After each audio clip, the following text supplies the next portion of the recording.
ጥቅምት 24ን በተመለከተ እኔና ጌታቸው እዚህ መድረክ ላይ ቁጭ ብለን እንነጋገራለን። መነጋገር አለብን። እውነቱን ህዝቡ ማወቅ አለበት። በነገራችን ላይ አሁንም እኔ ተጣልቷል ብዬ አላምንም። ለምን መሰለሽ? ልጁ እንደ ፋብሪካ ከፍታ መቀሌ ትመላለሳለች። ለምን አያግቷትም? እኔና አንቺ መሄድ እንችላለን። እኛ ብረት ይዘን መሳሪያ ይዘን የተዋጋነው ያጠፋነው ነገር አለን። የራሱን ተግባር ይገለብጣል። ይሄኛው እነዛን ካህዲ ይላል፣ እነሱ ደግሞ እንዲህ እየተባባልን እንኑር። ዛሬ ምን ጻድቃን እንኳን ጸጥተን ማምነንበት ነው ያደረግነው ያንን ይሉናል። ይሄ ነው። የዛን ጊዜ የሚያስበሉ ነበር፣ አሁንም ያስበላሉ። የዛን ጊዜም አልተጸጸቱም፣ አሁንም አይጸጸቱም። አምነንበት ነው ያደረግነው። ክላውስ 11 ዓመት ሙሉ ከህግ ውጭ እንዲቀመጥ ያደረገው ስራና ክሎት ውስጥ ያለ ባለስልጣን ማን ነው?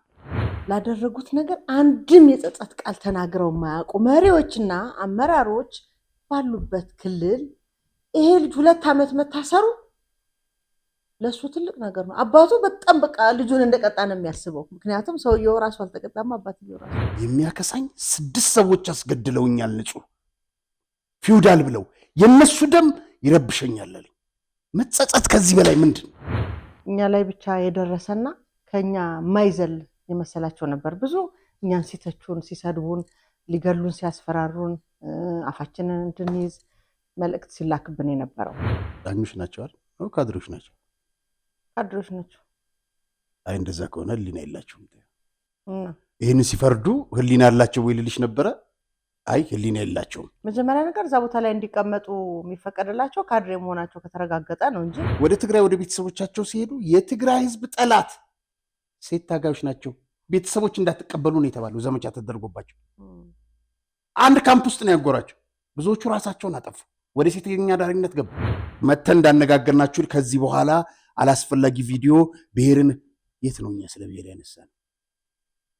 የት ነው ስለ ዘር ያነሳ ነው? ከምን ጋር ልታያይዙት ነው? ሂድና ነጩ ባሪያ ዝንጀሮ ሲልህ ሄዳ አትመልስለትም ነበር?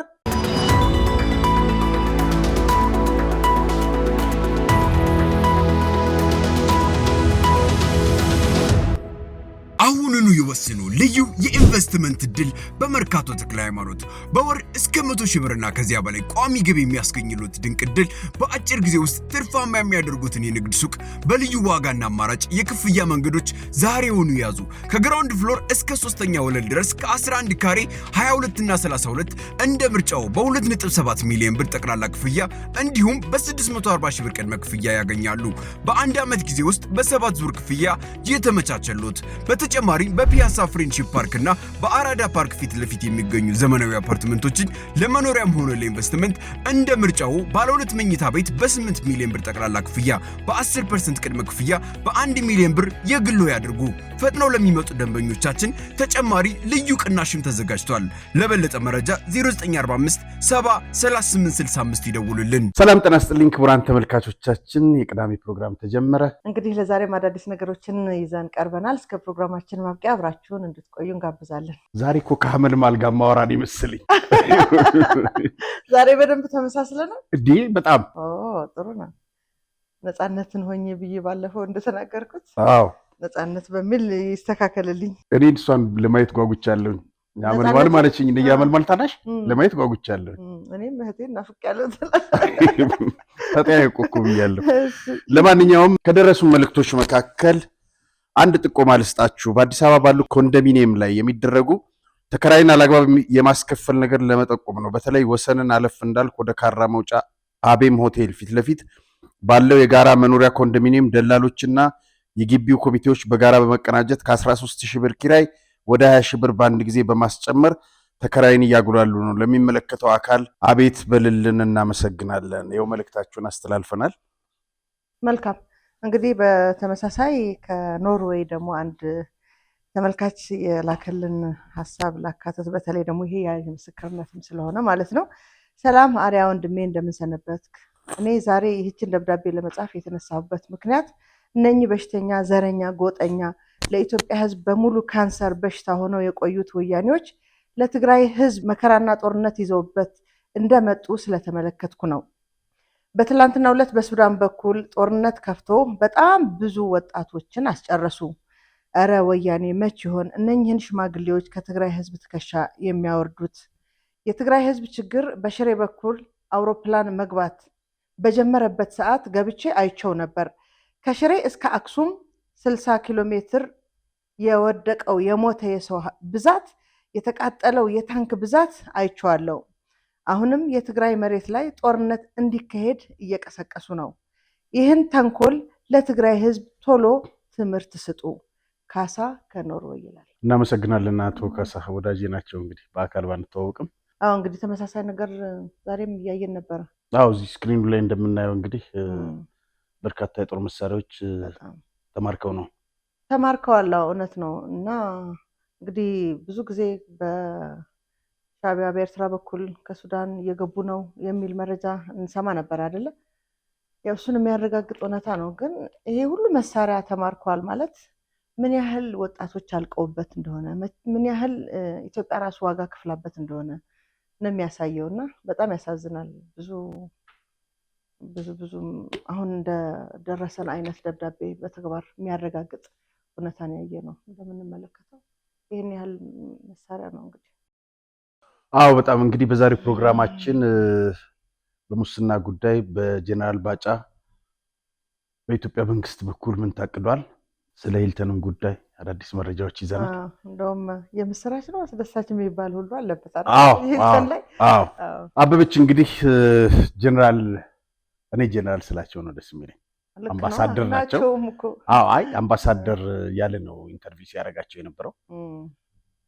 ወታደር ናቸው። ቲፒኤልኤፍ የኢትዮጵያ መንግስትን ለመጣል ደብረሲና ደርሶ እንደነበረ ነው በዛ የሚጀምሩት። በመንግስት በህዝቡና መከላከያ ሰራዊት እንደከሸፈ እና ቲፒኤልኤፍ እስከ መጨረሻው ማጥፋት መቀሌ መግባትና መረብ ድረስ መያዝ ይቻል ነበራል። የመንግስት ወደ ሰፊነት ራያ ላይ ያቆመው ለሰላም ሲባል እና ለ50 ዓመታት በውጊያ የቆየ ነው። አሁንም ወደ ስልጣን ለመምጣት ወጣቶችን እየገበሩ ነው ካሉ በኋላ ምንድነው ያሉት? እዛ ደብረሲና በደረሰ ጊዜ ነበር ጉልበት የነበረው ቲፒኤልኤፍ ወይስ አሁን እኮ ምንም ጉልበት የለውም። አንዶም ጋዜጠኛዎችን ለመመለስ የወሰደበት ጊዜ ገርሞኛል። እኔ ይህንን ማነጻጸር እንዴት አቃተው ብዬ ማለት ነው። ምክንያቱም ያኔ ህዝቡ በተለያየ ፕሮፓጋንዳ መንገዶች የሰሯቸው ሴራዎች ያመጧቸው አዳዲስ ሀሳቦች ሊታለል ታሎ ወደ ትጥቅ ልጆቹን ሊልክ ይገደድ ነበረ። አሁን ኦልሞስት ያው ግምታዊ ጥናት እንበልና ጥቂት የራሳቸው ተጠቃሚዎች ብቻ ካልሆኑ በስተቀር ሙሉ በሙሉ በየትኛውም አካባቢ ከትግራይ ህዝብ ተነጥሎ ባዶ እጁን ሆኖ እንደው ሊሰራው የፈለገው ፕሮፓጋንዳ እንኳን ጠፍቶበታል። አለቁ ማለት ነው ለዛ የውሸት ታሪኮች። ምክንያቱም ለዛ ሁሉ እልቂት፣ ለዛ ሁሉ ደብረ ብርሃን ድረስ መምጣት እንደ እውነት የቀረቡ ፕሮፓጋንዳዎች አምኖ የታገለ፣ አምኖ የሞተ፣ አምኖ የቆሰለ ወጣት ዛሬ ላይ ሆኖ ሲያስበው ድራማ እንደሆነ ገባው። ከዚህ የከፋ ወይም ደግሞ ከዚህ የተሻለ ህዝቡን አሳምኖ ወደ ጦር ሜዳ ልኮ ልጆቹን ተዋግቶ ድል ሊያደርግ ይችላል ብለህ የምትጠብቀው አንድም ምክንያት አንድም ፕሮፓጋንዳ ከዚህ በኋላ እንትኑ ራሱ ያልቃል። ስክሪፕቱ አልቋል። ይሄ የፈጠራ የድራማ ስክሪፕቶቻቸውና ምንም ማነጻጸርም የምትችልበት ነገር አይደለም። ዛሬ ህዝቡ እየወጣ የሚናገረው ነገር እኛ 2 ሆነን፣ እኛ 3 ሆነን፣ እኛ 4 ሆነን የተናገርናቸው አሁን በሺዎች ያው ሚዲያውን የማግኘት እድል ያላቸው ሰዎች የሚናገሩት እውነት እኛ ከነገርናቸው በላይ ራሳቸው የሆኑትንም ጭምር በማስረጃ እያስደገፉ መልሰው ለሽፍታው እየነገሩት ነውና የምታነጻጽረውም ነገር አይደለም ለማለት ፈልጌ። እሺ እስቲ እናዳምጠው የጀነራልን ንግግር። ቲፒኤልኤፍ መጀመሪያውኑ የሚታመን ድርጅት አይደለም።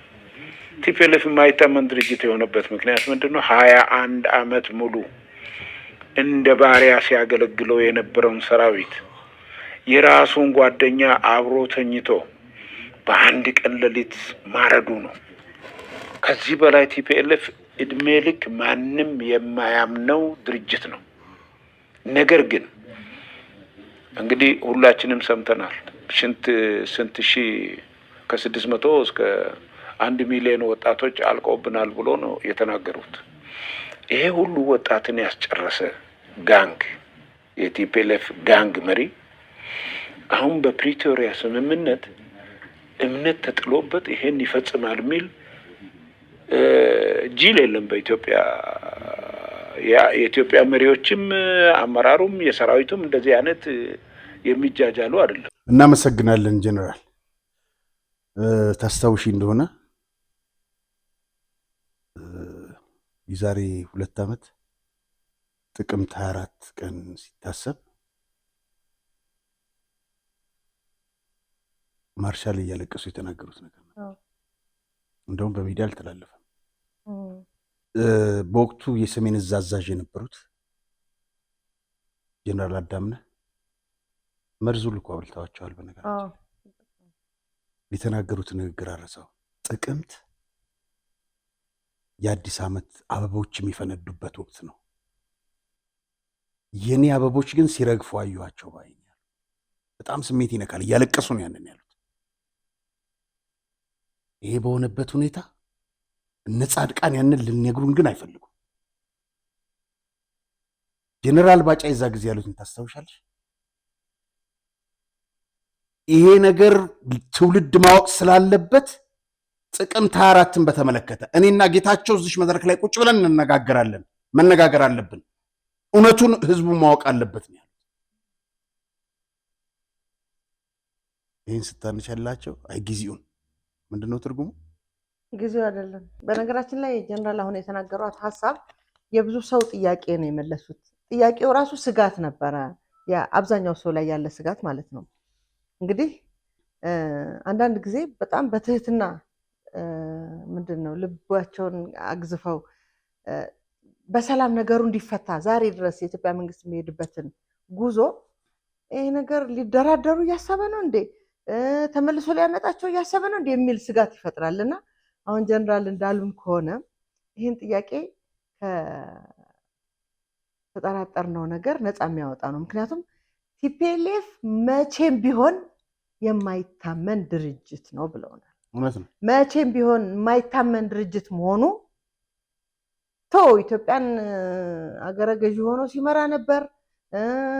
የሆኑ ጥቂትም ተጠቃሚዎች እሱ እኮ አልምቷል ምናምን ብለው ሊገልጹት ይችላሉ።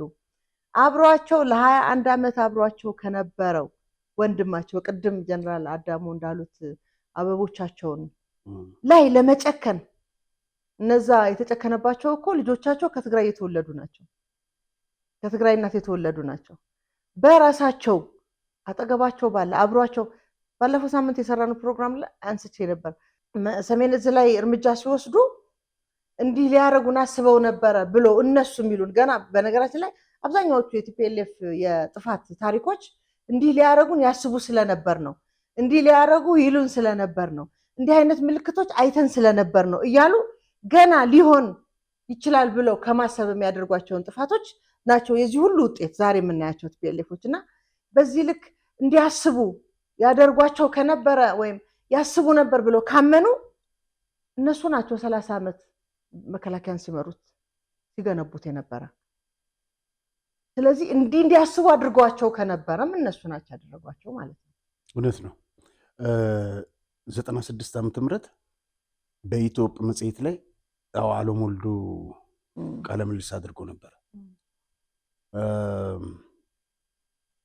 በሻዕቢያና 69 ይበል ዓመተ ምህረቱን አላስታውስም፣ ብቻ ተቃርኖ ነበር፣ ባለመግባባት ነበር በሻዕቢያና በወያኔ መካከል እና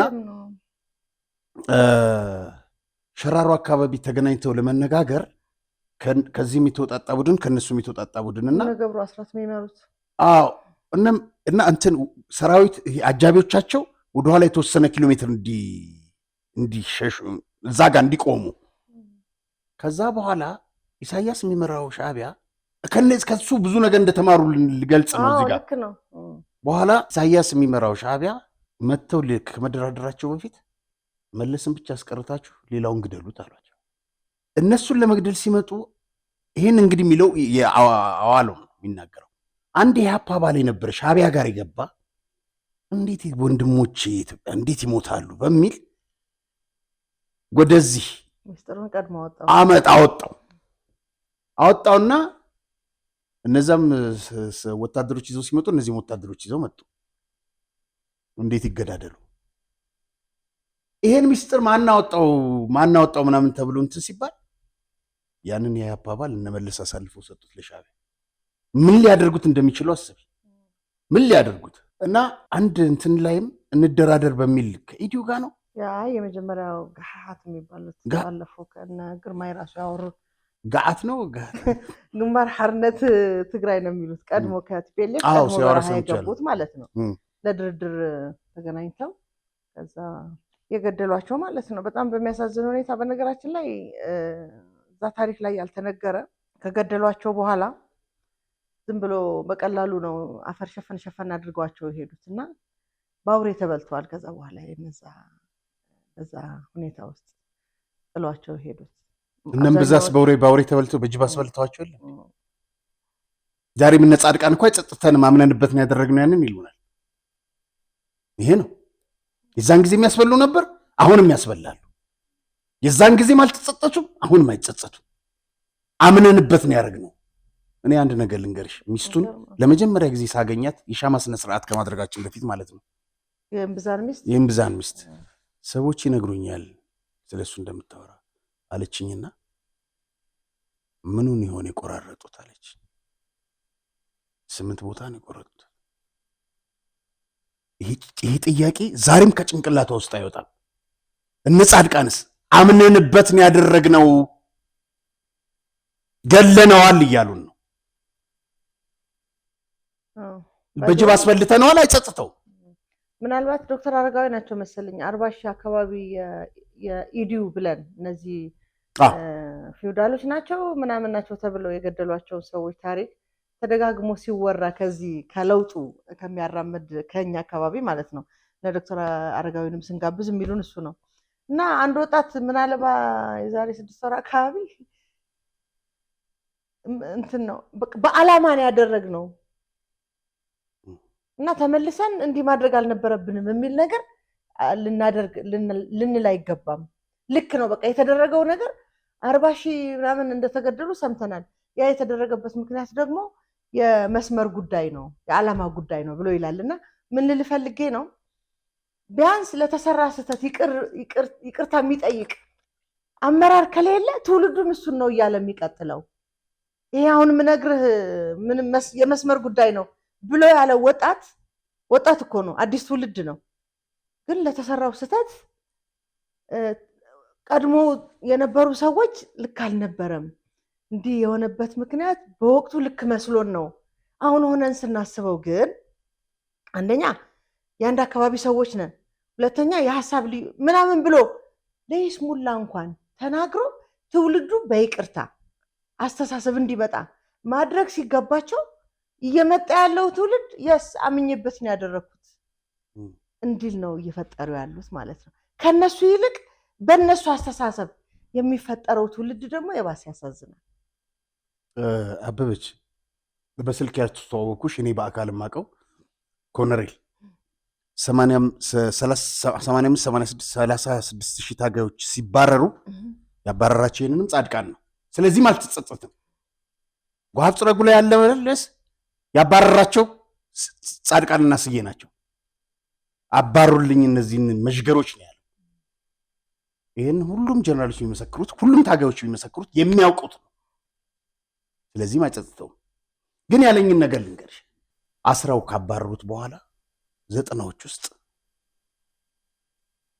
ስለተገደሉ የማውቃቸው ሰዎች ፊውዳል ተብለው ማለት ነው ስለሱ አንስቼ የጠየቅኩት ኮሎኔል በህይወት ይኖሩ ይሆን እነዚህ ሰዎች አለ። 2 ሜትር አንወስዳቸውም፣ ጉቶ አስደግፈን ነው መንገላቸው አለ። ጀርባው ላይ ጥይቶች አሉ ያልወጡ። የኮሎኔሉ እችን ነው የሚያክለው፣ በጣም ቀጭን ነው። ስማ አለኝ፣ በረሃ ያለን ሰው መግደል ምንም ነገር አይመስለንም፣ ያንን አለማምደውናል። ከተማ ከገባን በኋላ ግን ልጅ ወለድኩኝ አለኝ። እግዚአብሔር ምን መሆኑን አወቅኩኝ። ሰው መግደል ኃጢአት መሆኑን አወቅኩኝ። ጀርባዬ ላይ ያለው ጥይት መሰለ የሚያከሳኝ 6 ሰዎች አስገድለውኛል፣ ንጹህ ፊውዳል ብለው። የነሱ ደም ይረብሸኛል አለኝ። መጸጸት ከዚህ በላይ ምንድን? እነ ጻድቃን ስንቱን አስገደሉ፣ ይጸጸታሉ? 1 ሚሊዮን ሰው አሁን አስፈጅተው እኮ ጸጸት የሚባል አያውቁም። መቼ ነው የሚጸጸቱት? እነሱ ቢጸጸቱ ኖሮ ጀነራል ባጫ እዚህ ጋር የሚናገረው ነገር አለ ስለ ታንኮች። በቀደም የሚያወራናት አበበች ከባድ መሳሪያዎችን ጌታቸውና ጻድቃን አሳልፈው ቢሰጡ ኖሮ ያኔ መሳሪያዎቹን ሲደብቋቸው ተንቤል ላይ ሲደብቋቸው ለመንግስት ሪፖርት አድርገው ከሆነ እናቅም፣ ግን ቢያረጉ የማይመጣ ነበር መንግስት። አሁንም እየወጣ ያለው የምናየው ነገር ያኔ እንዲህ አይነት ነገር እየተደረገ ነው ቢሉ እውነትን ነው። በጣም በጣም ዛሬም ድረስ በመሳሪያ ተመክተው በመሳሪያ ድል አድራጊነትን አስበው ወጣቱን እያፈሱ የሚወስዱ ያሉት የሚተማመኑበት መሳሪያ ስለደበቁ ነው፣ ስላስቀመጡ ነው። እውነት ነው። ስለዚህ ያ ኮሎኔል ህወሓት ጨምቃ 17 ዓመት ደግሞ መጣ። በቴሌቪዥን ያሳዩት ነበር እኮ አስረው አሰቃይተው ጎዳና ጣሉት። ከዛስ እንደዛም ሆኖ በጸጸት አለንጋ እየተገረፈ ነው።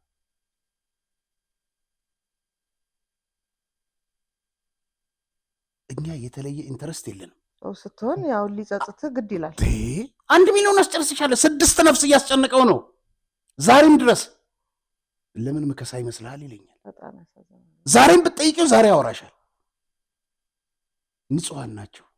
በዛ ላይ ደግሞ ቢያንስ እንዲያደረኩት ህዝቡ ወደ ተሻለ ህይወት ወደ ምንድነው በፊት ከነበረበት ድህነት ነፃ አውጥቶ ወይም ከድህነቱ ተላቆ የተሻለ ህይወት እንዲኖር ለማድረግ ነው። እኔ ዋጋ የከፈልኩት እንኳን እንዳይል እንኳን ህዝቡ እሱ ራሱ በምን አይነት የኑሮ ሁኔታ ውስጥ እንዳለ ይታወቃል። አዎ ሁለተኛ ንጹሃንን አስገደሉት። ሰዎች ንጹሃንን ሀብት ማማ ላይ ለማስቀመጥ የጥቂት ሰዎች ልጆች ቤተሰቦች ላይ የተሻለ ህይወት ላይ ለማምጣት ብዙ በህሊናህም በኑሮህም የምትጸጸት አይነት ሰዎች ተፈጠሩ ማለት ነው። ትላንትና እንደሚገርም አባባል እያየሁ ነበረ።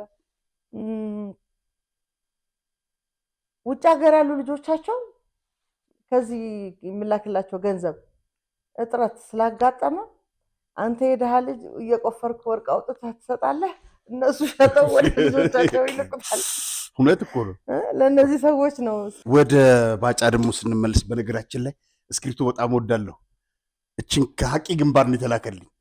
ከሀቂ ግንባር ከጦርነት ደግሞ እንዳይመስል ሀቂ ግንባር እና ጀነራል ባጫ ስለ ግብፅ ምን አሉ? እኛ የኤርትራ ምንድነው ስትረዳን የነበረው ኤርትራ ነፃነቷን አግኝቶ መንግስት እንድትመሰርት ሳይሆን የኢትዮጵያ ቅሳነት እንድታጣ መረጋጋትን እንድታጣ ለማድረግ ነበረ። በአፉ ነው የተናገረው። በነገራችን ላይ አክሰንቱ ጎበዝ ነው። ትግርኛ ይጽፋሉ ታውቂያለሽ።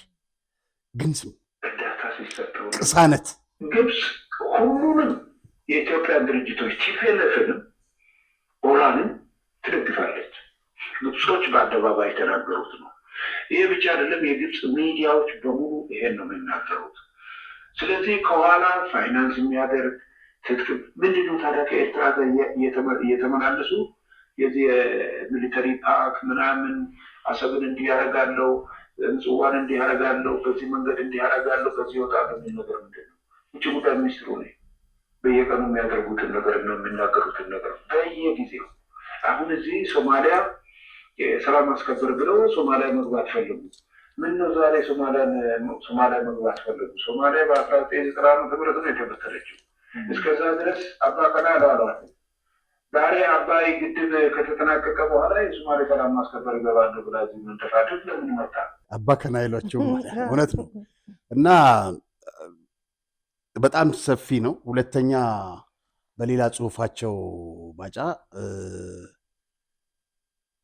የጦር መሳሪያዎች ከኤርትራ ወደ ትግራይ እየገቡ ነው። እውነት ነው። ከባድ መሳሪያዎች እየገቡ ነው። ከዛ በፊት ሽማግሌዎቹም እግራቸውን እየጎተቱ እየገቡ አይተናል። ግን አሁን እነዛ ሰዎች ተዋግተው ነው ይህንን እንትን ሊያገኙ። ቢያንስ ግን ዲዲአር ተፈጻሚ ሆኖ ቢሆን ኖሮ ዛሬም የማንነቅለው የምናነጣጥረው ተጠያቂ የምናደርገው የጸጥታ ኃላፊ ነበራ። ሰራዊቱን እየመራው ነው ሲል የነበረው ጻድቃን ነው። በነገራችን ላይ አሁንም እኔ ተጣልቷል ብዬ አላምንም። አላምንም። ለምን መሰለሽ? ልጁ እንደ ፋብሪካ ከፍታ መቀሌ ትመላለሳለች። ለምን አያግቷትም? እኔና አንቺ መሄድ እንችላለን። ሚኪ በቀደም ተናገረ ጻድቃን ላይ እውነቱን ነው። የደቡብ አፍሪካ ስምምነት እኔ እናቴን እንዳልጠይቅ አድርጎኛል አለ። እናንተ ግን ቤት ትችላላችሁ። እናንተ ቤት ትችላላችሁ። እሱ ብቻ እንዳይመስልሽ በቀደምነት አዲግራት ናፈቀኝ መሄድ ብሎ ሊያለቅስም ዳዳው ጻድቃን። እንዲህ ምን አይነት ድራማ ነው የሚሰሩብን?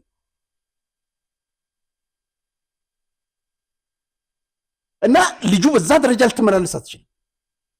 ሰው እንዴት እንደሚበቀሉ ታውቂያለሽ? በልጅ ልጅሽ፣ በቤተሰብሽ፣ በዘመድሽ ነው የሚበቀሉሽ። እኔ አላምንም። ግን እማዝነው አሁንም ላለቀው ህዝብ ነው። ሁለተኛ ጭራሽ ኤርትራ ከባድ መሳሪያዎች እስከ ማስገባት አካሄድ እኮ ይታወቅ ነበር። መጀመሪያ ጌታቸው ላይ ሲዶልቱ ምን ሲሉ ወዴት እንደሚሄዱ ይታወቅ ነበር። መንግስት ሆይና ጣልቃ ግባ ፌዴራል መንግስት ብለው እርምጃ ቢያስወስዱ ጥሩ ነበር። የተጋሩ ስብሰባ ጊዜ ጠቅላይ ሚኒስትር አብይ የተናገሩት ነገር ነበር። ይኸው ጌታቸው ባለበት ትግራይ ልምጣ፣ የጠፋውን የወደመውን ያለውን ነገር ሁሉ ልመልከት፣ ጽባህ ጽባህ ጽባህ ይሉኛል። ነገ አሁንም ነገ ከጠራችሁኝ እመጣለሁ አሉ። ፌዴራል መንግስት ሆይ ናና እርዳኝ ቢሉ ኖሮ ዛሬ የምናየውን ጥፋት ያንጃበበውን አደጋ አናይም ነበር። በዚህ ጥፋት ውስጥ ነገ ጠዋት እጅ የለም እንዳይሉ እነ ጻድቃን ዲዲአር መሳሪያ ባለማስረከባችሁ ከባድ መሳሪያ ተጠያቂዎች ናቸው። አበበች ይሄ ልጅ በጣም ጎበዝ ልጅ። ስለ መከላከያ ሰራዊታችን ስናነሳ ይሄ ልጅ እስቲ እንደምን አላችሁ? እኔ ደህና ነኝ ይመስገነው። ዛሬ በጣም አንድ የተሰማኝን ነገር እናወዳድራለን። የኢትዮጵያ ብሔራዊ ቡድንን አሞግሳችሁ መከላከያ ሰራዊትን የምትነቅፉ ሰዎች ግን እግዚአብሔር ልምከራችሁ፣ ጤነኛ አይደላችሁም። ታከሙ። በጤናችሁማ አይደለም። ከድሮ ጀምሮ የሚሰማኝ ግን ማድረግ ማልፈልገው ነገር ዛሬ እናረጋለን። ሁለቱን እናወዳድራለን። መከላከያ ሰራዊትና ብሔራዊ ቡድኑ። የኢትዮጵያ ብሔራዊ ቡድን የሚንቀሳቀሰው ከሀገሩ ኢትዮጵያ እስከሚጫወትበት ሀገር በፕሌን ይጓዛል። እውነት ነው። የኢትዮጵያ ብሔራዊ ቡድን በፕሌን ነው የሚጓጓዘው። ከዛም ወደ ሌላ ከከተማ ውጭ እንኳን ጨዋታ ቢኖር በፕሌን ነው፣ በተመቻቸ አውቶቡስ ነው የሚሄደው። ካረፈበት ሆቴል እስከ ስቴዲየም በአውቶቡስ ይጓዛል። ኢትዮጵያ መከላከያ ሰራዊት ካለበት ካምፕ ውጊያው እስከሚካሄድበት ቦታ ለምን 100 ኪሎ ሜትር አይፈጅም? በእግሩ ይጓዛል። በእግሩ መጓዝ ብቻ አይደለም፣ ብዙ ነገር ጀርባው ላይ ተሸክመው፣ ጥይት፣ በጣም ብዙ ነገር። አያሳዝንም አገላለጹ? እውነቱን እኮ ካልሽው ተቀዶ ጣቱ እስኪወጣ ድረስ ማለት ነው በእግሩ። የኢትዮጵያ ብሔራዊ ቡድን ምን የመሰለ ሆቴል ተይዞለት የሚገራርም አልጋ ላይ ያድራል። የኢትዮጵያ መከላከያ ሰራዊት በመሸበት ቦታ ላይ ሬንኮቱን ወጥሮ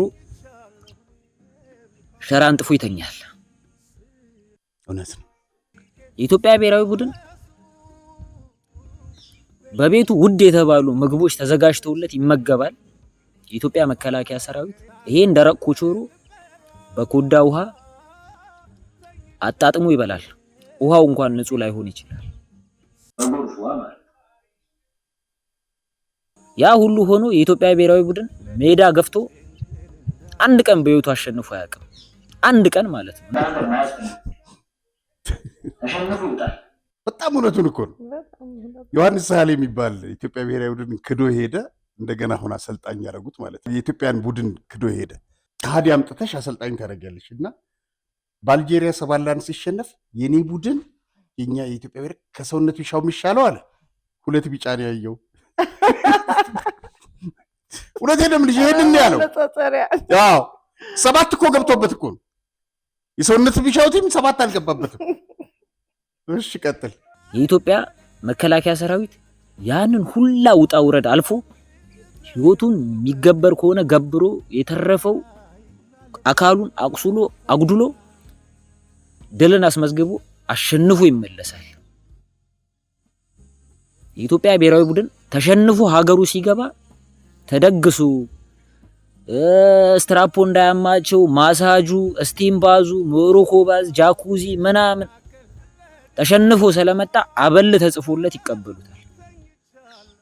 መከላከያ ሰራዊቱ ያንን ሁላ መስዋዕትነት ከፍሎ አሸንፎ መጥቶ ካምፑ ላይ ሲመለስ እንኳን ደህና መጣ እና በዚች ውሃ ሻወር ግባ የሚለው ሰው እንኳን ሳይኖር ያን ጥሎት ሄደው ኦና የሆነ ካምፕ ውስጥ ተመልሶ መጥቶ ተጠቅልሎ ይተኛል። አንድ ቀን እንዶ አሸንፎ አይተናችሁ ለማናቃችሁ የኢትዮጵያ ብሔራዊ ቡድን ለአንድ ተጫዋች በወር ከ40,000 ብር በላይ ይከፈለዋል ለአንድ ተጫዋች። ይሄንን ሁላ መስዋዕትነት ከፍሎ ለመጣው ለኢትዮጵያ መከላከያ ሰራዊት ለአንድ ወታደር 6,000 ብር ይከፈለዋል። ይሄንን ሁላ መስዋዕትነት ከፍሎ ወደ ሲቪሉ ሲቀላቀል እንኳን ደህና መጣህ እንኳን ወታደሩን የሚለው ሰው የለም። እናመሰግናለን። በጣም የሚገርመው ምን እንደሆነ ታውቃለህ? ወታደር አለመሆን ግን አይቻልም። በቃ ተፈጥሮ የሀገር ድንበር ህዝብ ሲጠቃ ማየት የማይፈልግ የታደለ ተፈጥሮ አለ። በቃ ይህንን ሁሉ ታሪክ ሰምተህ ምን እየሆነ እንደሆነም እያወቅ ቅድም ያነጻጸረውን የደሞዙን ብቻ ብናነሳ ወታደር መሆን አልችልም የማይል ደግሞ የሰው ተፈጥሮ ያለው ወታደር አለ። ወታደርነትን በገንዘብ ማይተም የማይለካው በምንም በቃ አገር የሚል እውነት ነው። አንድ ማቀው የመከላከያ ሰራዊት አባል አለ። አባቱም 5ቱም ልጆች የመከላከያ አባል ናቸው። አባቱ በምን መንገድ እንዳለፈ ያውቃል አይደል? አትሆኗትም አይደለም አትሆኗትም አላለም። እሱ የሆነውን እኮ ያውቃል እንደሚሆኑት። ግን እሱ ራሳቸው በቀደም ዮሐንስ ሳሊ እግር ኳስን ሲያነሳ ወታደር ትዝ አለኝ። 2013 ነው የመቻል አሰልጣኝ ነበር ዮሐንስ ሳሊ። በኋላ ደብረ ዘይት ነበሩ ጥቅምት 24 ቀን። በኋላ የሆኑ ከፍተኛ አመራሮች የመከላከያ አንዱ ሄዱና ወደ ነበሩበት ካምፕ 12 ተኩል ሄዱት። በቃ ከዚህ ቡድኑ ከዚህ አይወጣ እዚሁ ትሬኒንግ ምናምን ይሰሩ አንዳንድ ችግሮች ስለተከሰቱ ምክትሉ ዮርዳኖስ አባይ ነበር እና አንድ ኮሎኔል ነበሩ። እሺ ያሉና የታላ አሰልጣኙ ምናምን ብለው በሩ ሲያንኳኩ የለም። ሲደውሉለት እንደ ማታውን ነገር ሰምቼ አዲስ አበባ ገብቻለሁ፣ ይሄ ነው የኢትዮጵያ ብሔራዊ ቡድን አሰልጣኝ። ልጆቹን በትኑ ቢያንስ ሪፖርት እንኳን ማድረግ አይቻልም ነበር። ይሄ ነው አሁን የኢትዮጵያ ብሔራዊ ቡድን አሰልጣኝ ይሆን። ያውም ከተጫዋቾች ምን እንደሚያደርግ ማንም ያውቃል። መከላከያ በገንዘብ ወታደርነት በገንዘብ የሚለካ አይደለም ብለናል። ግን 600,000 ብር እየተከፈለ ለአንድ ተጫዋች 600,000 ነው ያስዱ። ኡጋንዳዊ አመት ሙሉ ተቀምጧል። አንድ ጨዋታ ሳያደርግ አንድ ጨዋታ አድርጎ አንድ ጎል አግብቷል። ይሄ ነው እና ስፖርቱ መገለጥም አለበት። በዚህ በመንጽጽር ብቻ ሳይሆን እውነቱ መገለጥ አለበት። መከላከያውም በደንብ መገለጥ አለበት እንጂ በዚህ ልክ እኮ ስለ ወታደር ስለ መከላከያ ጀግንነት ስለ ጀብደኝነት አውርተናል አይደል? በዚህ ልክ አነጻጽሮ መግለጽ መቻል ግን ትልቅ ጸጋ ነው። እንዴት እንደገራ ጎበዝ ነው። እውነት ነው። እና እቺ ሀገር እኮ ምንሽ ሁሌ የምንለው ነገር አለ። እነሱ ደብረ ሲና እንደደረሱት ቢገቡ ኖሮ ምን ሊያደርጉ እንደሚችሉ አስቢ። በቃ ሀገሪቷ መበተን ነበር ስራቸው። ወሎ ውስጥ ገብተው ምንድን ነው ያደረጉት? ስንት ዘርፈው ትግራይ ትስዕር ብለው ያው ራሳቸው ዘራፊዎቹማ አምነውበታል። ይሄንን ታሪክ እኮ የሚገርመው እኛ ይዘን ስናወራ ማንም አላመነንም ነበረ። ጠርጣራው የሚባል ስንት ሚሊዮን ነው የወሰደው? ከዛ ዛሬ ደግሞ ወፈር ተበገዝከ ይባላል። ትላንትና ማታ ደግሞ እንትኖቹን ሰብስቦ ደብረ ጽዮን የኪነ ጥበብ ባለሙያዎች ከዚህ በፊት ያደረጋችሁት ውለታ አለ አሁንም እንድትውሉ እና ልምምድ ጀመሩ። እኔ በጣም ነው አሁን እኔ እንደዛ ብለው ትግራይ ተሳይ ምናምን ብለው በርተጋራ ላይ የሚዘፍኑ ከሆነ መቼም ማፍሪያዎች ናቸው። ነዚህ ትግራይ ብዙ ደረጃ ዝኸድዑ የትግራይን ህዝብ በዚህ ደረጃ ይከዱ አብዙ ቃልስ ከማይ ዝበለ ገደ ነሮም ዝባሉስ ግልብጥ ይለም በዚህ ትግል ምን ያክል ሚና ነበራቸው? ከዛ ግልብጥ ብለው ካሊ ሰው ሆኑ ሌሎች ሰው ሊሆኑ ያው አፍታልስን በጣም ዘላት እንዳድሞ ይሄ ሽረ ነው አዲግራት ሲገቡ ነው አይደል? ዛላምበሳ የሻዕቢያ አመራሮች አቀባበል ሲያደርጉላቸው ለምን አቀናበሩት መሰለ?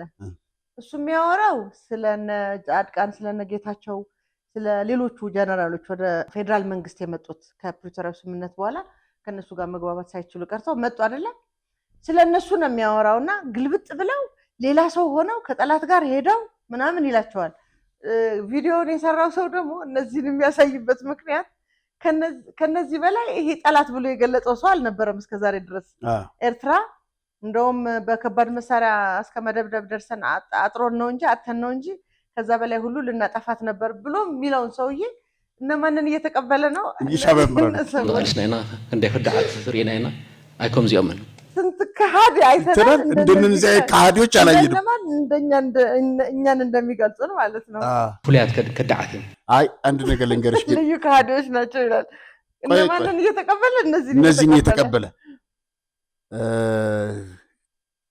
እኔ ለምሳሌ እነሚኪ እነምናምን የነ ጻድቃን ስብሰባ ላይ እንደማንገኝ ታውቂያለሽ እንደማይጠሩን ጄኖሳይደር ናቸው እኛ ብረት ይዘን መሳሪያ ይዘን የተዋጋነው ያጠፋነው ነገር አለን የራሱን ተግባር ይገለብጣል ይሄኛው እነዛን ካዲ ይላል እነሱ ደግሞ እንዲህ እየተባባልን እንኑር እስቲ ነው በቀስት የሚያመላክተው እነማን እንዳቸው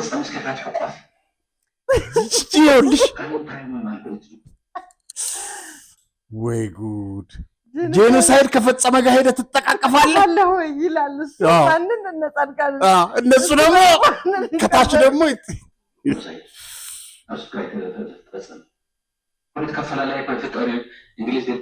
ፖለቲካ ልዩነት ይፈጠራል ማን ነግሮት ነው ደብረጽዮን እንግሊዝ አገር ብሎ ወይ ጉድ ከአንዱ ፓርቲ ወደ አንዱ ፓርቲ ትገባለህ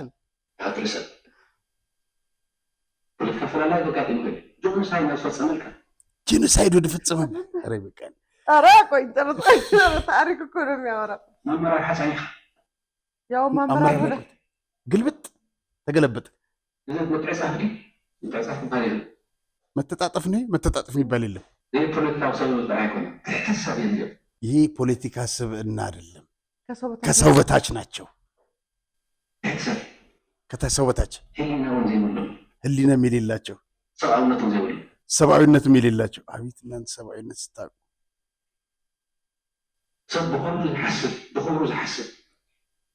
ሰው በሆዱ የማያስብ ኖ በሆዱ ሲያስብ ነው እንጂ በሆዱ ሲያስብ በክብሩ ከእርሱ እስከሞላለት ድረስ ይሄዳል ሌላም ካለ መሄድ ነው እሱ ወደ ሱዳን እንደሚሄድ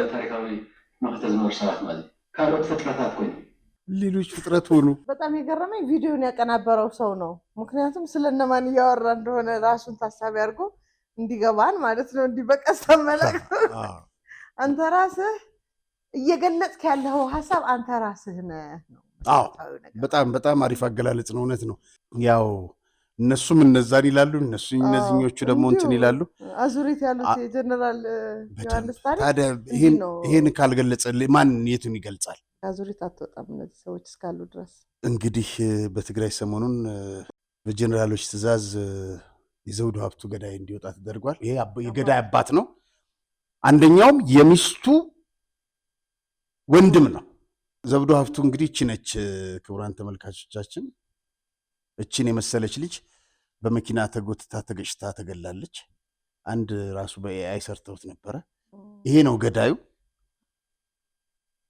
ያችን የ17 ዓመት ልጅ በአሰቃቂ ሁኔታ ተገደለች ልጅ በነፃ እንዲለቀቅ ተደርጓል ይሄ 2 ዓመት ታስረው ከዚህ በፊት ነው ማስመለጥ ተሞክሮ ነበር ማን ወንድ ነው የኔን ልጅ የሚያስረው ሲል ነበር ይሄ አባትየው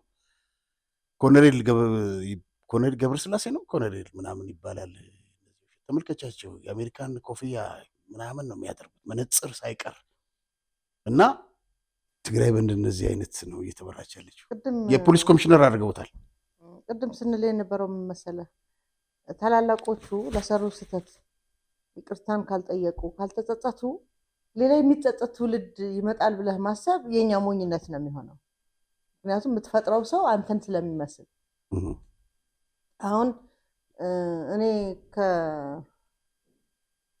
ከአነጻጽሪ ካልከኝ 2 ዓመት የታሰረው ካልታሰሩት ይሻላል በሚሊዮንስ የሚቆጠር ወጣት ጨርሰው አካል ጉዳተኛው ዞር ብሎ የሚያየው በጠፋበት ክልል የሚበላው በጣም የአካል ጉዳታቸው ከመዘግነኑ የተነሳ ሽንት ቤት ራሱ መመላለስ ስለማይችሉ እዛ እነሱን ተቀጥረው እንዲያጸዳዷቸው ንጽህና የምንጠብቅላቸው የተቀጠሩ የተባሉ ሰዎች የተቀጠረ ሰው የለም። አክቹዋሊ ፋሚሊ ቤተሰቦቻቸው በፊት መጀመሪያ ላይ ነበር እንጂ በኋላ ላይ ቤተሰቦቻቸው ናቸውና ተንከባከቧቸው የተባሉትና እችን የምታክል ባቄላ ነው የሚሰጣቸው እነዛ መንቀሳቀስ የማይችሉት እግራቸውም እጃቸውም እና ለምን ሲባል ሽንት ቤት ማን ያመላልሳቸዋል ብለው እስከ መመለስ የተደረሰባቸው ልጆች ባለበት ክልል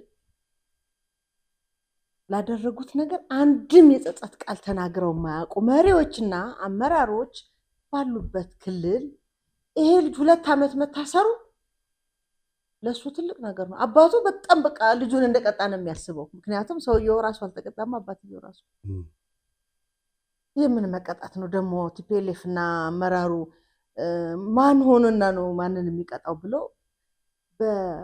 የትግራይን ህዝብ በግዑዝነት በእቃነት ከሚያስብ አመራር ልጁ 2 ዓመት መታሰሩ እንዴት አይነት ትልቅ ሰው እንደሆንኩኝ ነው የምነግራችሁ ሊለን ይችላል። ንገጧት እውነት ነው። ለማን ነው የኔ ልጅ የሚያስረው ብሏል። ፍርድ ቤት እኮ በጥብጠዋል።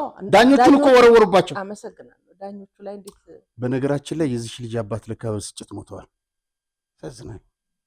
እህቷ ምን ትላለች? ተላከሉ ለሚል ቀጠሮ ነበረ። ስለ ሞባይሉ የሚያስረዳ ኮሚሽን ፖሊስ ይምጣ ተብሎ ነበርና የዛሬ በፊት ቀጠሮ ከዛ መጥቶ ሲያስረዳ የሚቀጥለው ይከራከሩ አይከራከሩ የሚለው ፍርድ ለመስጠት ብሎ ነበር የቀጠሩ። አሁን ደግሞ ይህን ቀርቶ ጭራሽ የሚያስጠረጥር ነገር የላቸውም ነፃ ነው ያለባቸው ብሎ ጭራሽ የሚያስጠረጥር ነገር የለም ብሎ በነፃ እንዲወጡ ነው።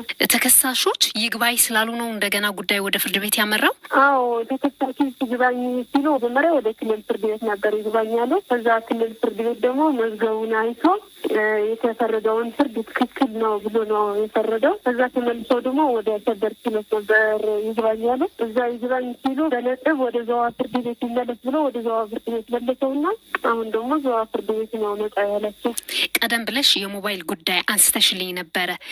ምንድን ነው ሞባይሉ? እስኪ ለአድማጮቻችን ግልጽ አድርጌልኝ ብርቱካን። ሞባይሏን የተገኘው በደህንነት ምርመራ ነው። ስልክ ቁጥሯን ወደ አዲስ አበባ ተልኮ ኮዱን በዛ ስልክ ቁጥር ወጥተው ከዛ በኋላ ከሷ በኋላ የማ እንደገባ ሲም ካርድ የሚያሳይ ዝርዝር ነው ከአዲስ አበባ የተላከው። ከነ ስልክ ቁጥሩ ከነ ፎቶ ነው የወጣው እና ከዛ ወደ 2015 ቀን 13 12ኛ ወር ከዛ ድረስ እሷ ይዛ እንደነበረች 16 ዕለት ደግሞ አንገሶን ገብረስላሴ ይዟት እንደነበረ እስከ መስከረም ትንሽ ይላል። አንገሶን ገብረስላሴና ያሬድ በእነሱ ውስጥ ነበር። ከዛ ከነሱ ወጥቶ ደግሞ ወደ ሌላ ሰው ሄደ። የእነሱ ዝርዝር አለ። ከዛ በመጨረሻ ደጀን የሚለውን ሰው በእንትን ፈልገው በመቀሌ ውስጥ ማለት ነው ጂፒኤስ ነው የሚባለው ጂፒኤስ።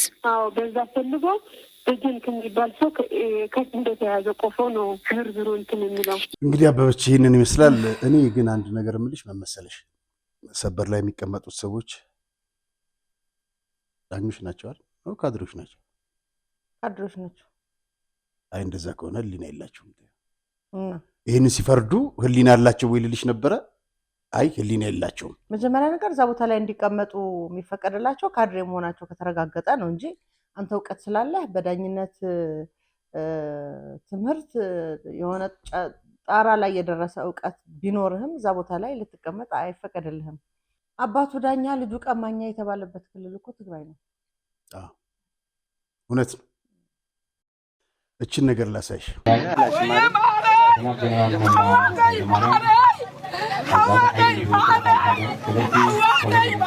እንግዲህ እዚህ ጋር እንደምታየው ወንድሞቼ እያለች ነው የምታለቅሰው። ማን ይደግፋት? ደብረ ጽዮን። ዛሬስ ሌላ እንደገና ቤተሰብ ሊያስለቅሱ የሚደግፉ የሚያዝኑ ይመስላሉ። ዛሬ ሌላ ቤተሰብ ሊያስለቅሱ ማሰል እያስለቀሱም ነው እንጂ ያለቁት እኮ ቤተሰብ አላቸው።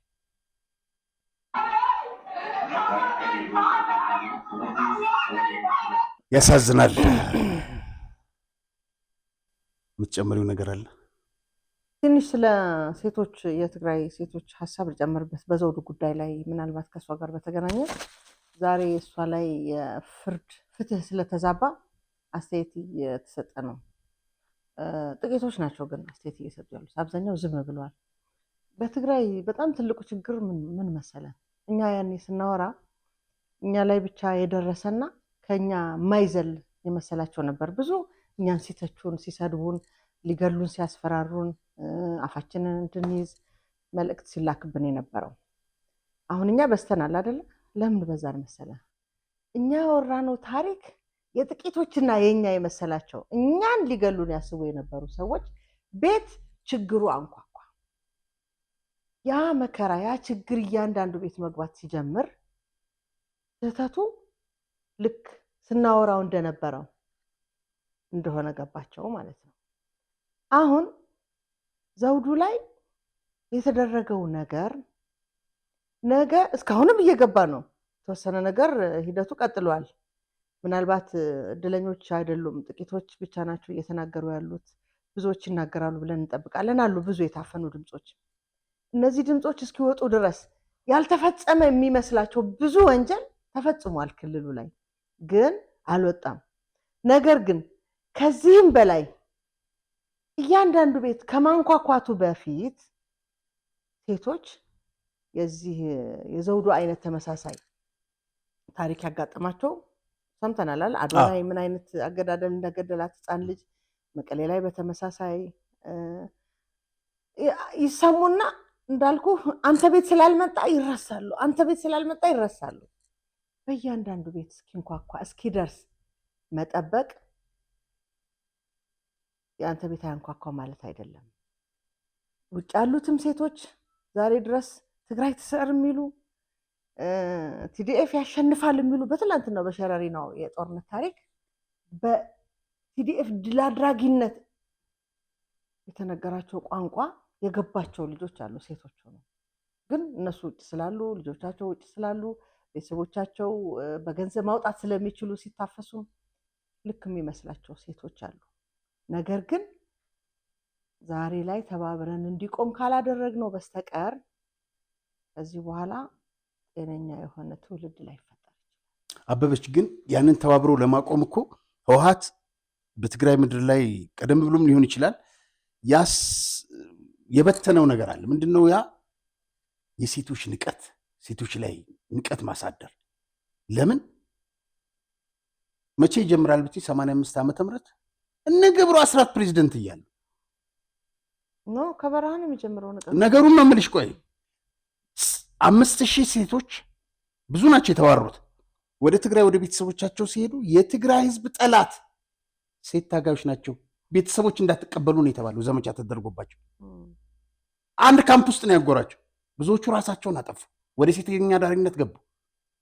አንድ ወቅት ላይ መጽላል የነገረችን ነገር ልንገር። አጋጣሚ ሴቶቹም አብረውን ነበሩ። የሷ ቤተሰብ ሀዘን አጋጥሟት ልንደርስ ሄደን ነው እና በወቅቱ በመከላከያ የነበሩ በተለያየ የስራ ኃላፊነት ላይ ያው አንዳንድ ተላላኪነት፣ ጽዳት ምናምን ሊሆን ይችላል ወይም ኦዲተሮች ምናምን ነገር ናቸው መሰለኝና ከጦርነቱ ጋር በተያያዘ ያው እረፍት እንዲወጡ ተደረገ። የትግራይ ተወላጆቹ ታጋዮች ናቸው፣ እንደ መጽላል ታጋይ ሆኖ ነው መከላከያ የነበሩትና እሷ ለምን እንደዚህ ተደረገ? እነዚህ እኮ ኢህአዴግ በነበረ ጊዜም የተበደሉ ምንም የስራ እድገት እንኳን የሌላቸው ደሞዛቸው ዝቅተኛ እና ደግሞ በጣም ሙያውን ለረጅም ጊዜ ስለሰሩት በደንብ መስራት የሚችል አቅም ያላቸው በዚህ ሁኔታ እንዴት ከስራውን ቆዩ ይባላሉ ምናምን ብላ የሆነ ሰው ሄዳ ስታናገር እዛ መከላከያ እንዴ እኛ ምን እናርግ? የእናንተ ሰዎች እኮ እዚህ በነበሩ ጊዜ ዘንድ ርጉማት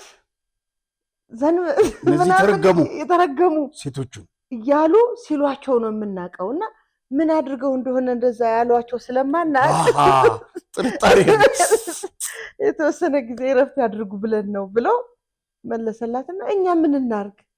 በቃ ካፋቸው የሚወጣ ነገር በሙሉ እነዛን ሴቶች የሚያዋርድ ሌላ ሰው እንኳን ይታዘበናል ሳይሉ ማለት ነው። ሌላ ሰው ግን ይታዘብ ነበር። በጣም ተጨማሪ ልንገርሽ፣ እነ ምጽላል ሁሉ የሚያውቁት ታጋዮች አንዱ ጀነራል በህይወት ስለሌለ ስሙን አላነሳም፣ የህወሓት አንደኛው ጻድቃን 5-6 ሆነው ሄዱ። ጽዳት ሰራተኝነት ምናምን እንዲህ አላችሁ እንዴ እናንተ? ምን አይነት ርጉሞች ናችሁ? እስከ ዛሬ አልሞታችሁም? በረሃባት ሞቱ፣ በበሽታት ሞቱ፣ አትሞቱ። ምን ጉዶች ናችሁ? በውሻ ሁሉ አስበልተዋቸዋል። በውሻ አባረሩን ያለችው እኔ ፋና ላይ ያቀረብኳት ታጋይ ናት። ታደስ ነው እንትና ጋር ነበር እሷም ትረዳቸው በሏቸው ውሾች ይደፍሯቸው ሁሉ። ብቻ ምንድነው ሴቶች አይከበሩበትም። የሚገርመው ነገር ምን እንደሆነ ታውቃለህ? ለነጻነታችሁ፣ ለመብታችሁ፣ ለእኩልነታችሁ ብለው የትግራይ ወጣት ሴቶችን ለጦርነቱ ጋብዘው ታጋይ ሆነዋል አይደለ? በምንም አይነት ነገ ጠዋት በራሳቸው በአመራሮቹ ብቻ እንደፈለጉ ይደረጉ እንደነበረ በእነሱ ፍላጎት ላይ የተመሰረተ ህይወት እንደነበራቸው የምታውቀው ልክ ድል ካደረጉ በኋላ ቅድም እንዳልከው በተኗቸው። የትምህርት እድሜያቸውን እዛ ገድለውታል፣ አቃጥለውታል። ከቤተሰብ ጋር አብሮ የመቆየት ባህሪ አላዳበሩም። ኦልሬዲ ጦረኛ ናቸው እነዚህ። እንዳይቀበሏቸው አደረጓቸው። ምንም አይነት የኢኮኖሚ በህይወታቸው ላይ ለውጥ የሚያመጣ ኢኮኖሚ እጃቸው ላይ የለም። ለመብትሽ፣ ለነጻነትሽ፣ ለእኩልነትሽ ተብሎ ጦር ሜዳ ወርዳ ታጥቃ የታገለች በዓለም ላይ በትግራይ ሴት ቁጥር ልክ የለም። እስከ ዛሬ ድረስ ተዋርደው ተንቀው እንደ ባህል ነው። በነገራችን ላይ በቤተሰቡ ውስጥ ያለ ባህል ነው ይሄ። ሴት ልጅ ጓለንስቴት ብዱግሪ ይባላል በትግርኛ ተረት። ዱግሪ ማለት ይሄ አህያን የምትመታበት ነው መሰለኝ። እየመታህ ነው አይነት አሳሰብ ያለበት ክልል ነውና በዚህ ልክ ተዋርደ ግን ደግሞ ለመብቴ ብሎ ወጣትነታቸውን፣ የትዳር ጊዜያቸውን፣ የሞለጃ ጊዜያቸውን ያቃጠሉበት ክልል ደግሞ ትግራይ ነው።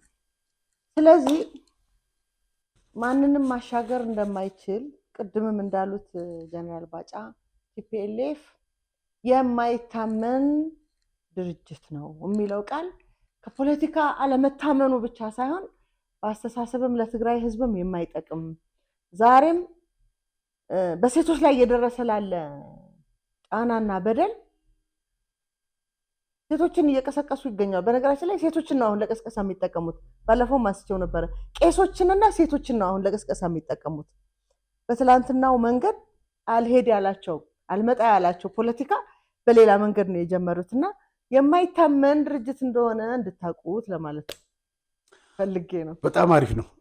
ወደ ማጠቃለያችን ወደ ሂልተን ጉዳይ እንሂድ። ሂልተን ላይ ከሰሞኑ የነበሩ ጉዳዮችን እንመልከት።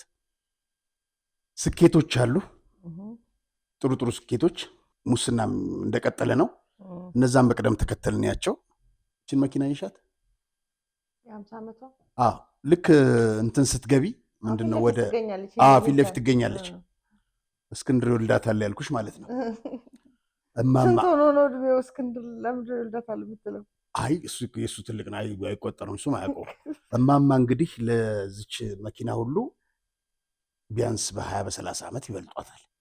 ግን ሂልተን ውስጥ እንዲቀጥሉ ጡረታ መውጫቸው እንዲቀጥሉ የተደረጉት ከነጩ ጋር ባላቸው እንደዚህ የሀበሻን በማስመታት ምን በማለት ነው። በቀደም ዕለት 12ኛ ፎቅ ላይ ከክላውስና ከሴቷ ተላላኪ ጋር ቁጭ ብላችሁ ስትደውሉት ነበር። ይሄ የትም አያደርሳቸውም። ሰራተኛው አንድ ሆኗል። ልዩ ትኩረት ተሰጥቷል ለሂልተን።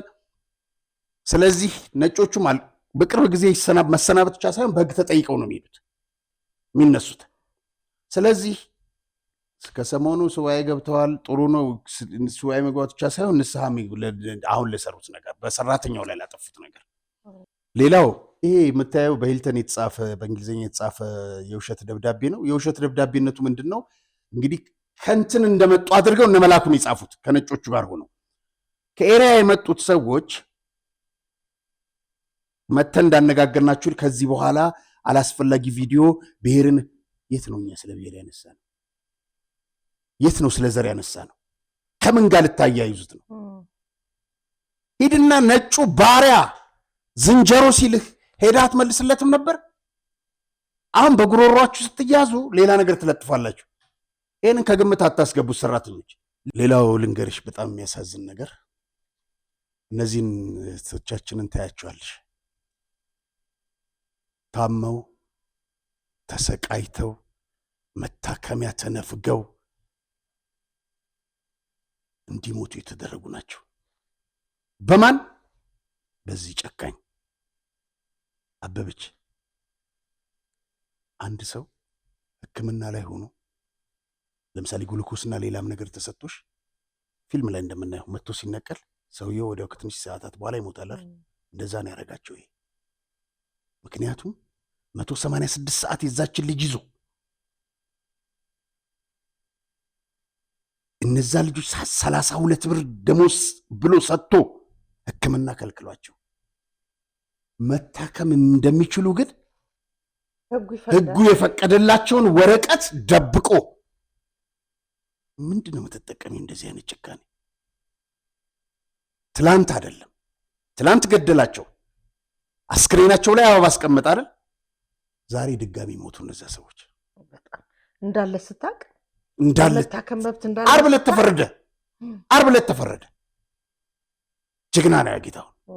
ለጌታሁን የተፈረደለትን አዎ፣ እሱን በደንብ እስቲ ንገረን። ምናልባት ቅድምም የምስራች ስላለ ብለን እንዳለ ከዚህ በፊት እንግዲህ ያወጣቸውን ወጪዎች ጭምር ለዚህ ለዳያሊሲስ እሱን እንዲከፍሉት ነው። ግን ክቡራን ተመልካቾቻችን አሁንም 200 ሺህ ትጎላለች። እሱን እንደው 5000ም ሰው 100 ብር ቢያዋጣ ልንሞላለት እንችላለን። 50 ብር የቻላችሁትን። ግን እስከ ዛሬ ድረስ ከነበረው ይሄ እንዲወሰን ተደርጓል። ጌታሁን ለሱ ብቻ አይደለም ይሄ ድል ለሌሎቹም ሰራተኞች ነው። መብታችሁን እያስከበራችሁ ነው። ሂልተን ሰራተኞች ለነዚህ ማጎብደድ ለነጮቹ መላል የለባችሁም። ስራችሁን ብቻ በአግባቡ ስሩ። ነጮቹ መነቀያቸው ጊዜ ሩቅ አይሆን፣ በህገ ወጥ ነው የተቀመጡት። የነሱን ስታስፈጽም የነበረ በነገራችን ላይ ዛሬ በሂልተን ፀሐይ እየወጣች ነው። በጣም ደስ የሚል ፀሐይ እየወጣች ነው። የሚል ነገር ነው። እውነት ለመናገር ያው እንዳልከው የጌታሁን ድል አድራጊነት የሁሉም ሰራተኛ ድል ነው። ቢያንስ አዋራ የለበሰው ህግና ስርዓት ወጥቶ መብታቸው የሚከበርበት አሁን በነፃነት ደስ እያላቸው እንዲሰሩ እኔ መንግስት አለኝ ህግ አለኝ አገር አለኝ ብለው እንዲያስቡ የተደረገበት ውሳኔ ነው ትላንትና የሰማነውና በጣም ነው የሚያስደስተው። የሁላችንም ደስታ ነው። አዎ፣ ግን በዛ ደስታ ውስጥ ምን አየው መሰለሽ? እነዚህ ቅድም እንዳልኩሽ ግሉኮስ ነቅለሽ እንደመግደል እነዚህ ላይ የተደረገው እቺ ቆንጆ ላይ ሕክምና እንድታጣ አድርጎ ገደላት። ማን? መላኩ። አንዳንድ ጊዜ ስታስቢው እንዴ በውጭ ሀገር እንደዚህ ተደረግን ትናደጃለሽ። በሀገሬም እንዴ የገዛ ወገኔ የምትይው እሱ እኮ በምን እንደተባረረ ያውቀዋል። አሜሪካ ኤምባሲ እኮ ጥበቃ ገብቶ እኮ ተባረዋል። እኔ የሚገርመኝ ነገር መመሰለሽ አንዳንድ ሰዎች በጣም ብዙ ደም የሚያፈሱ በጣም ጨካኞች፣ ሰውን አሰቃይቶ የሚገሉ የሰው ደም ይሁን የሰው ስጋ ያፋፋቸዋል። ታውቂያለሽ? ያፋፋቸዋል፣ በቃ ይስማማቸዋል። እንቅልፍ ስትተኝ ማታ ቀን የሰራሽውን ታስታውሻለሽ አይደል? ከማን ጋር ምን አልኩ ምናምን የሆነ መጥፎ ቃል እንኳን ከሰነዘርሽ ይመታሻል። አንዳንዶች ግን አሉ እንኳንም አልኩት እያሉ የሚዝናኑ እነ መላኩ ደመጠ በቃ እንደዛ ነው የሚደሰቱት። ዛሬም 500 ሰራተኛ አለመበቀሉ ይመስለኛል በቃ ሌሊት የሚያሳስበው እንዴት አድርጎ እንደሚበቀል። አዎ ትንሽ ያው ጌታውንም እኮ አሰቃይቶታል። አንቺ የማይበገር ሆኖ ነው እንጂ እቺ ልጅ ራሷ በነገራችን ላይ ሳጠያይቅ ባሏ ትንሽ ሂልተን ውስጥ ይሰራል፣ በምርኩስ ነው የሚሄደው ምናምን። አያሳዝንም? ያ አሁን ያልነው ህግ ቀድሞ ወጥቶ ቢሆን ኖሮ ትድን ነበር ብሎ ያስባል። ያዝናል በጣም። ግን አንዳንድ ጊዜ ደግሞ የአንዳንድ ሰዎች መስዋዕትነት ለብዙ ሰዎች መዳን ምክንያት ስለሚሆን ዛሬ አሁን ባይሆን ደስ ይለን ነበር ልጆች ባይበተኑ። እንግዲህ ከዱባይ ነው ከሳውዲ የምትደውልልን ታሪክ አቅርበን ስለነበር ማለት ነው። እንግዲህ ልጅ ለማሳደግ እናት የምትከፍለውን ዋጋ ስለማውቀው ምን ያህል እናቶች ብዙ ዋጋ ከፍለው መኖርን የጠሉበት ግን ለልጆቻቸው ሲሉ የግድ መኖር ስላለባቸው ብዙ ዋጋ እንደተከፈለ ታውቃለህ። ያ የሆነው እንዳለ ቀጥሎ ቢሆን ሌሎችም እናቶች ይፈጠሩ ነበር፣ ሌሎችም የተጎዱ ቤተሰቦች ይፈጠሩ ነበር። ነገር ግን ዛሬ እነዚህ በህይወት አልፈው በእነዚህ መበደል በእነዚህ የህግ ፍትህ ማጣት ሌሎች ሰዎች ደግሞ ለመዳን ምክንያት የሆነ ታሪክ አመጣን ማለት ነው። ስለዚህ እነዚህን የምናስባቸው ለሌሎች መዳን ምክንያት በመሆናቸው ነው። አበበች ሁለት ነገር ልንገርሽ እስቲ። የዚችን ልጅ እናት ፈልገን እናገኛቸዋለን። እሷ ነበር የምታስተዳድራቸው የምትጦራቸው አሉ። በጣም በችግር ላይ ናቸው መሰለኝ። ሲፈልገናቸው ወንድም እህቶቻችን እንዲረዷቸው እናደርጋለን። ያንዳንድ ሰው መስዋዕትነት ያልሽው ትክክል። ግን አንድ ነገር ልንገርሽ፣ ያ ደብዳቤ ከሆነ ቦታ ወጥቶ ሕክምና ማግኘት የሚችሉበት ተደብቆ የነበረ ማለት ነው፣ እንዲደበቅ የተደረገ ከሆስፒታል እንዴት አመጣችሁት ነው ያሉት እነ መላኩ። ከየት አገኛችሁት?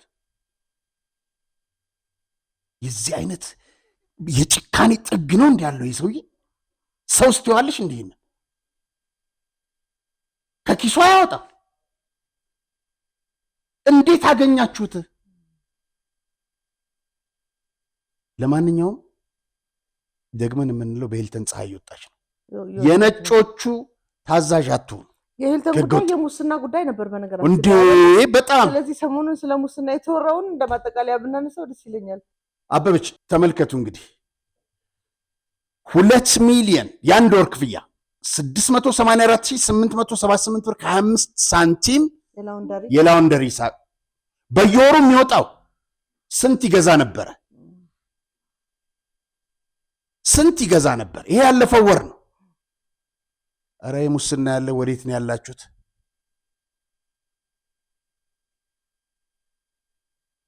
ጸረ ሙስና ኮሚሽን ወዴት ነው ያለው? አለ እንዴ? እውነትሽን ነው። የለም። አንድ ጊዜ ሲሳይ አጌና ጋዜጣው ላይ 96 ዓመተ ምህረት ጸረ የሚለውን ኤክስ አረገውና የሙስና ኮሚሽን እንዴ እንትና እኮ በነገራችን ላይ አሜሪካን ሀገር ቤት ገዝቶ ሱሌማን ነው ምናምን የሚባል የነበረ ቀድሞ ኃላፊ ሀብታም ነው። የሼኩ ደብዳቤዎች የሙስና ጉዳዮች እንዲቀደዱ አደረጋቸው።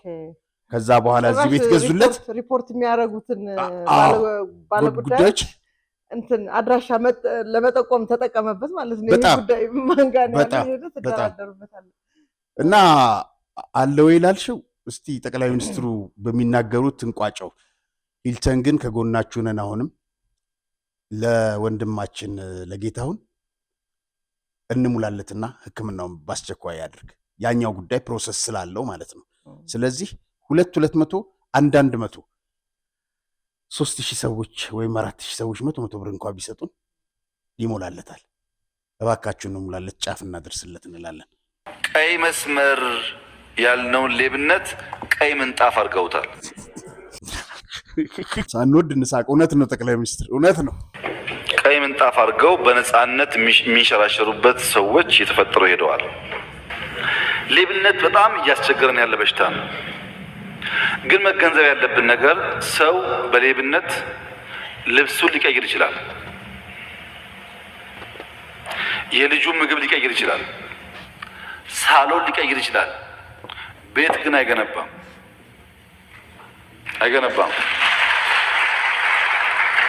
ቤት ሰርቶ ሊሆን ይችላል።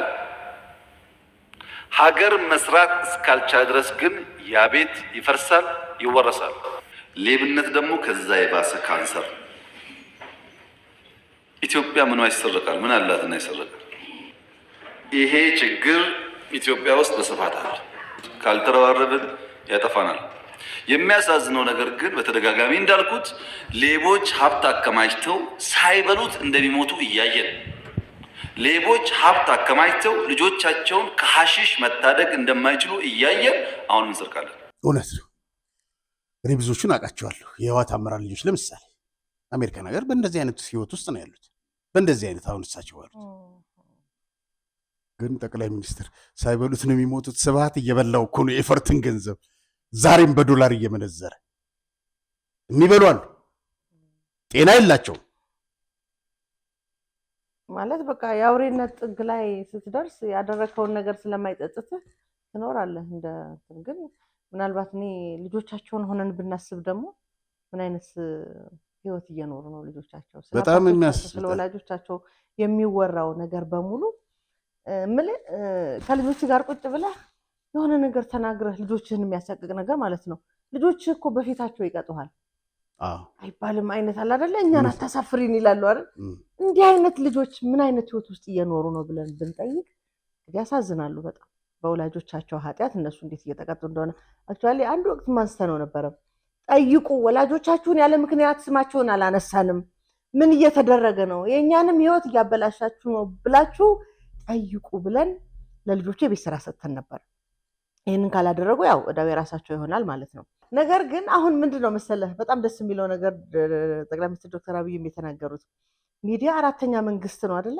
ከጸረ ሙስና ይልቅ እኛ ስለ ሂልተን አውርተን ለሂልተን ሰራተኞች መፍትሄ የሚሆነውን አዋራ የለበሰውን ህግ አስወጥተን መብታቸውን እንዲያከብሩ የምንሟገትላቸውን ርቀት በሚዲያ በኩል የመጣው ለውጥ መንግስትም ማውቆት ሚዲያዎችን እንዴት በዚህ ጉዳይ ላይ አጠናክሮ መስራት እንዳለባቸው ትኩረት ቢሰጥበት 90 ሰዎችን ስላሰርክ 90 ሰዎች በሙስና ወንጀል ውስጥ ተገኘ ምናምን ስላልክ አይደለም መፍትሄው። አሁን ትላንትና የሰማሁት ሪፖርት ትላንት ነው ከትላንት ወዲያ ከኮሙኒኬሽን ኃላፊዋ የቀረበው ሀሳብ እንዲህ አደረጉ የሚል መረጃና ሪፖርት አይጠቅመንም። እንዲህ ሊያደርጉ ሲሉ ያዝናቸው፣ ሊዘርፉ ሲሉ በቁጥጥር ስር አዋልናቸው ተብለህ ውጭ ሀገር ሊልኩ ሲሉ እንግዲህ ስንቱ በስተት ሄዶ ምን ያህል ስቃይ ውስጥ እንዳለ እናውቃለን። ኧረ ተጨማሪ ልንገርሽ፣ ስራና ክህሎት ሚኒስትርን በተመለከተ የተያዙት ከና አካውንታቸው ምናምን ዝርዝር ሪፖርተር አውጥቶታል። 30 ሚሊዮን አንዷ 9.7 ምናምን ብሎ ስራና ክህሎት እኮ ነው የፍቃድ የሚሰጠው የስራ ፍቃድ። ክላውስ 11 ዓመት ሙሉ ከህግ ውጭ እንዲቀመጥ ያደረገው ስራና ክህሎት ውስጥ ያለ ባለስልጣን ማን ነው? ሚዲያዎች ጠቁሙም ብለዋል አይደል?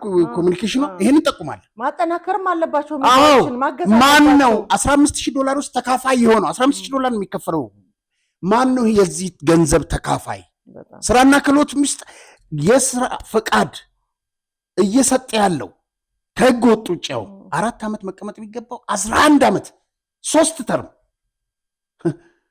እንዳሸብር ማለት ነው። አሸብር 1 ተርም ነው፣ አሁን 3ኛ አራዝሞታል በራሱ ጊዜ። እና አሁንም እዛ ውስጥ ያለው አካል ማን ነው ይሄን የሚሰጠው? የተያዙት ሰዎች ናቸው ወይስ ገና አልተያዙ? ይሄን የሚነገረን ይሄ የሂልተን ሰራተኞች ጥያቄ ነው። በነገራችን ላይ ለማጠቃለል ያክል ትላንትና ውይይት ነበር። ቢኒያም ንስሐ መግባት ጥሩ ነው። ሰራተኛውን ግን በግልጽ ወጥተህ ትላንትና ከጀርባ የጠየቀውን ይቅርታ 500 ሰራተኛ ባለበት ይቅርታ ጠይቅ። ለህሊናው መላኩ ምንም አልመሰለውም። ሴቶቹ ምን አሉት መሰለሽ? መላኩን አንተ ነህ ስታስረግጠን ስታስቀጠቅጠን የነበርከው የፈረንጆቹ ተላላኪ ሆነ ነው ያሉት መላኩን። እና ማክሰኞ ሁለተኛው ስብሰባ ይቀጥላል። እማማ የሚገኙበት ተብሎ ነበር፣ ነገር ግን የሉም።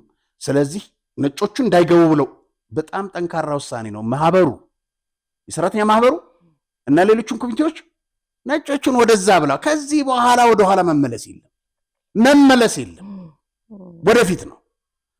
በዚሁ እናብቃ እንግዲህ። አይ ለመንግስትም እንጂ ሚዲያዎችን በዚህ ልክ አጠናክሮ አግዞ እንዲህ አይነት ወንጀለኞችን በማጋለጥ ሂደት መንግስትን ማገዝ ስለሚያስፈልግ ሚዲያዎች ትኩረት ቢሰጥ ጥሩ ነው ብላ ማለት ጸረ ሙስና ይሰራው ስለማናቅ ነው። በሁሉም ቦታ እነዚህን ጥቆማዎች እንሰጣለን በተለያዩ ጉዳዮች። ጌታውን ኩላሊት ንቅለ ተከላ እንዲደረግልህ ተብለሃል። ምን ያክል ነው የሚፈጀው? ባለቤቴ ኦልሬዲ ምርመራውን ጳውሎስ ጠቅላላ ምርመራ ጨርሰናል። ወደ ውጭ የሚላክ የመጨረሻ ምርመራ እሱንም ጨርሰን መጣን። አሁን 1 ሚሊዮን ብር አምጡ ተብለናል ቀጠሮ ለማድረግ። ኦልሬዲ ጨርሻለሁ። ሐምሌ ትገባላችሁ ነው የተባለው። ገንዘቡ እንደሌለህ ነው የነገርከኝ። ሌላው ቀርቶ አሁን ዳንስ ማድረግበት የለኝም። አሁን ለነገ ዛሬ አድርጌ ለነገ ዳንስ ይቸግረኛል፣ የለኝም። ክቡራን ተመልካቾቻችን እንግዲህ በጣም ብዙ ወዳጆች አላችሁ፣ በጣም ብዙ ደግ የሆናችሁ እማቃችሁ፣ በአሜሪካንም በአውሮፓም ያላችሁ፣ በደቡብ አፍሪካም በሌላም ቦታ ያላችሁ ወንድማችንን እንርዳው። የባንክ አካውንቱ እንግዲህ ከስርም ይሄዳል፣ ልግለጽላችሁ 100,000 11 97 77 4 ደግመዋለሁ 100,000 11 97 77 4 ጌታውን ይልማ። አቤ ለዛሬ ብቃን እንግዲህ ሰዓት ገደበን። ክቡራን ተመልካቾቻችን በቀጣይ ፕሮግራም እስክንገናኝ ቸርን ሰንብት። አሁኑኑ ይወስኑ። ልዩ የኢንቨስትመንት እድል በመርካቶ ተክለ ሃይማኖት በወር እስከ 100,000 ብርና ከዚያ በላይ ቋሚ ገቢ የሚያስገኝሉት ድንቅ እድል በአጭር ጊዜ ውስጥ ትርፋማ የሚያደርጉትን የንግድ ሱቅ በልዩ ዋጋና አማራጭ የክፍያ መንገዶች ዛሬውኑ ያዙ። ከግራውንድ ፍሎር እስከ 3ኛ ወለል ድረስ ከ11 ካሬ 22 እና 32 እንደ ምርጫው በ2.7 ሚሊዮን ብር ጠቅላላ ክፍያ እንዲሁም በ640,000 ብር ቅድመ ክፍያ ያገኛሉ። በአንድ ዓመት ጊዜ ውስጥ በ7 ዙር ክፍያ የተመቻቸሉት። በተጨማሪም በፒያሳ ፍሬንድሺፕ ፓርክና በአራዳ ፓርክ ፊት ለፊት የሚገኙ ዘመናዊ አፓርትመንቶችን ለመኖሪያም ሆነ ለኢንቨስትመንት እንደ ምርጫው ባለ 2 መኝታ ቤት በ8 ሚሊዮን ብር ጠቅላላ ክፍያ በ10% ቅድመ ክፍያ በ1 ሚሊዮን ብር የግሎ ያድርጉ። ፈጥነው ለሚመጡ ደንበኞቻችን ተጨማሪ ልዩ ቅናሽም ተዘጋጅቷል። ለበለጠ መረጃ 0945 70 3865 ይደውሉልን።